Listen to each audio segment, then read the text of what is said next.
எடப்பாடி பழனிசாமி அவர்களை பற்றி மனம் சேர்க்கும் போது என் தேவநாயக கர்த்த கடவுள் திருக்கு தரிசனத்தை ஏற்கனவே போட்டிருக்கேன். நான் 2021 போட்டிருக்கேன்.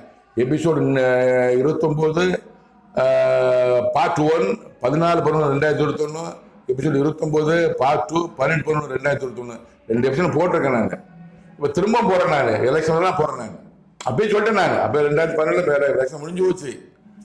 ஏன்னா சொல்லாத காரணம் அப்படின்னு சொல்லியிருக்கலாம். அப்படின்னு சொன்னா யாரும் கேட்க மாட்டாங்க, இந்த வார்த்தையார் கேட்க மாட்டாங்க. சரிங்களா? அதனால தான் சொன்னேன். நான் என் தேவநாயக கர்த்தர் கடவுள் 2021 ஜனவரி டு ஏப்ரல் கூட சொன்னார்.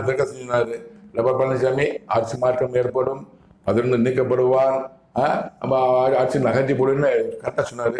சொன்னது கரெக்டாக நடந்துச்சு. 2021 நடந்துச்சு.